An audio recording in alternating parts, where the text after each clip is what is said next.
दो बैलों की कथा। मुंशी प्रेमचंद। ये कहानी हीरा और मोती नाम के दो बैलों की है जो अपने मालिक झूरी के साथ रहते थे। परिचय और संबंध। झूरी काछी के पास हीरा और मोती नाम के दो हृष्ट-पुष्ट और सुंदर बैल थे। दोनों में बहुत गहरा प्रेम था। वे एक दूसरे को चाटकर और सूंघकर अपना प्रेम प्रकट करते थे।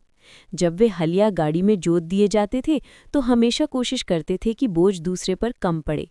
झूरी भी अपने बैलों से बहुत प्रेम करता था। वो उन्हें कभी मारता नहीं था और उनकी देखभाल अच्छे से करता था।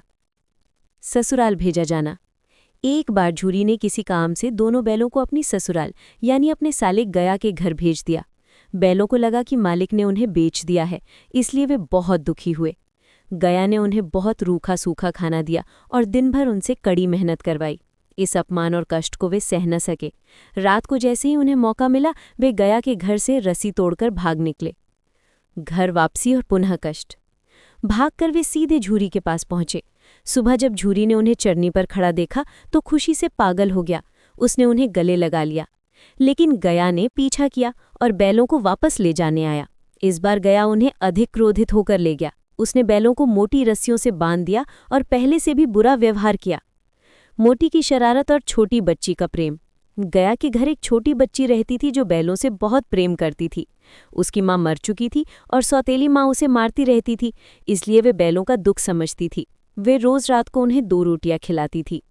एक दिन जब गया के घर सब सो रहे थे तो मोती से रहा नहीं गया। उसने अपनी सींग से दीवार पर वार किया और दीवार में दरार डाल दी। हीरा ने उसे रोका पर मोती ने फिर वार किया और दीवार गिरा दी। दोनों बैल भाग निकले। भागते समय उन्होंने बाड़े में बंद कई अन्य जानवरों जैसे घोड़ी, बकरियां आदि को भी आज़ाद कर दिया। अटकल और कांजी हाउस। भागते भागते वे रास्ते में एक मटर के खेत में घुस गए और पेट भर खाया। अचानक उन्हें 2 सांड मिले। हीरा और मोती ने मिलकर साहस से उनका सामना किया और उन्हें भगा दिया। आगे जाते हुए वे एक खेत में घुस गए, लेकिन खेत का मालिक आ गया और उन्हें पकड़ लिया। उसने उन्हें कांजी हाउस में बंद कर दिया, वह जगह जहां लावारिस या पकड़े गए जानवरों को रखा जाता है। कांजी हाउस में हीरा और मोती को बहुत भूखा रखा गया। वहां और भी बहुत सारे जानवर थे, लेकिन सभी दुबले पतले और भूखे थे। कांजी हाउस से मुक्ति। एक रात को मोती ने कांजी हाउस की कच्ची दीवार को सींग मार मारकर गिरा दिया। उसने वहां बंद घोड़ों, भेड़ों और बकरियों को भागने का रास्ता दे दिया। उसने हीरा को भी भागने के लिए कहा, पर हीरा की रस्सी नहीं खुल रही थी। हीरा को फंसा देखकर मोती भी नहीं भागा और वहीं रह गया। सुबह कांजी हाउस के चौकीदार ने देखा कि सभी जानवर भाग गए हैं और दीवार टूटी है। उसने हीरा और मोती को देखकर खूब मारा। नीलामी और अंतिम वापसी। एक सप्ताह बाद कांजी हाउस के जानवरों की नीलामी हुई। हीरा और मोती को एक दढ़ियल कसाई ने खरीद लिया, जिसका चेहरा बहुत भयानक था।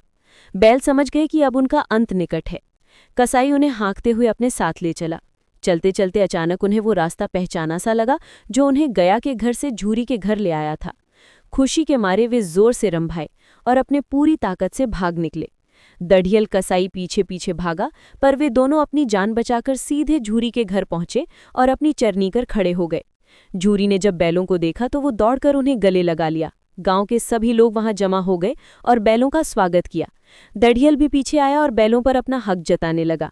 गांव वालों ने उसे भगा दिया। झूरी ने बैलों के माथे को चूम लिया। बैलों की आंखों में खुशी के आंसू थे और झूरी के हाथ पर अपनी जीभ से चाटकर वे अपना प्रेम व्यक्त कर रहे थे।